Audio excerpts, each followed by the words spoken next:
Hey guys, Travis Mitchell here at The Space, a creative workspace here in Gaithersburg, Maryland. We're shooting a short film for the Light This Location contest, and this is our lighting setup.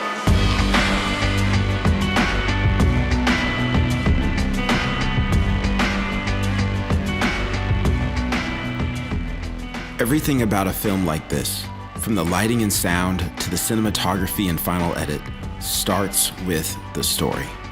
What's the message we're trying to communicate? And how can each aspect of production enhance the message? So I'll briefly review the story, the vision behind the lighting, and how we executed it.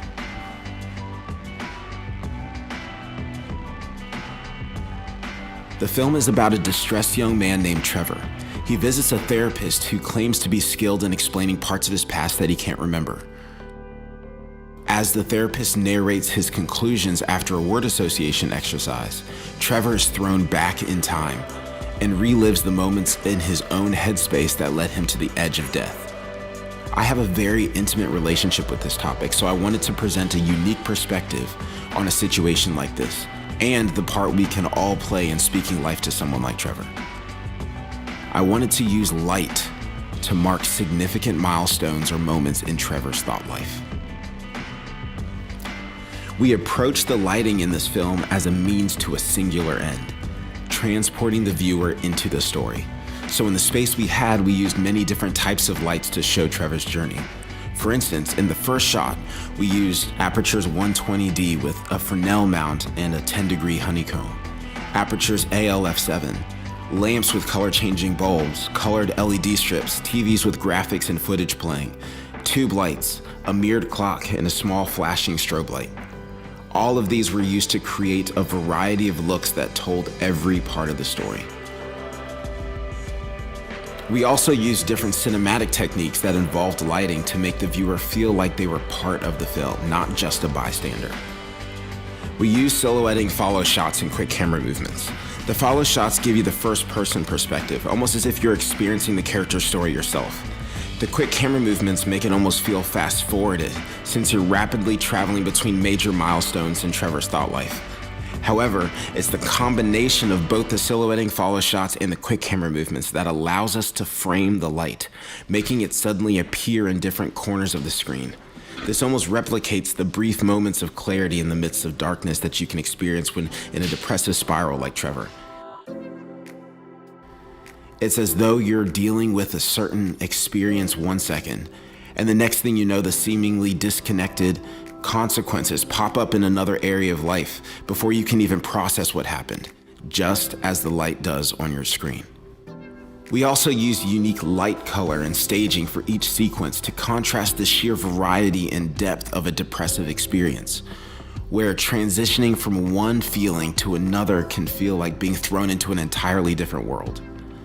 And then the majority of the film has a darker and more ethereal feel, showing flashbacks of traumatic events, with his mental journey being displayed with an open, more chaotic view in 16:9 aspect ratio.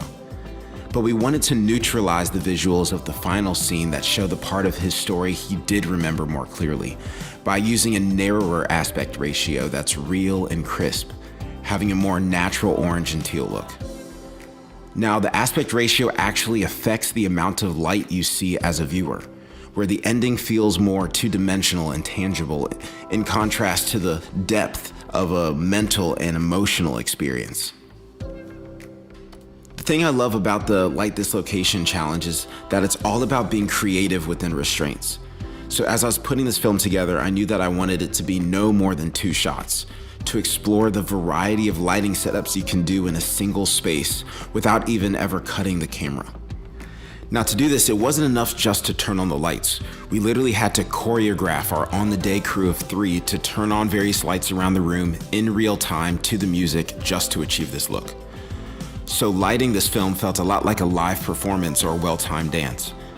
Here's an example of how one of our 3 on-the-day crew members executed his portion of the lighting in the first shot. Shortly after the camera started rolling, I verbally cued John to start a video on a laptop, which would play the music on loudspeakers and the videos on the TVs. Then he quickly grabbed the AL-F7, turning it on and waving it around once Trevor ran out the door. Then once Trevor faced the first TV, John had about 5 seconds to put the ALF7 into the display case and get out of the way before Trevor fell back on the case. And then after the Boston scene, John bolted back in to turn off the light. Then running back towards the opposite corner of the room, he had to switch on a small strobe light before becoming the apparition that follows Trevor back and forth. And then finally, John had to turn off the strobe light to the beat and head over to the coffin to turn on the tube lights inside.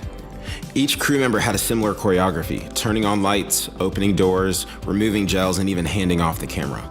I was impressed with how they performed their roles, which you can follow in the action section on the lighting diagram. And then a few final things that rounded off the project and brought it all together. We chose to use Sony's a7 III with the Samyang 35mm f1.4 lens for both shots in the film, mainly due to its incredible low light performance. I inserted the word accent into the therapist's narration of the final word. The line is this: return, retreat, reclusive now. But this turn is dark, it's numb, not a line, not an accent, not a hint of pain remains.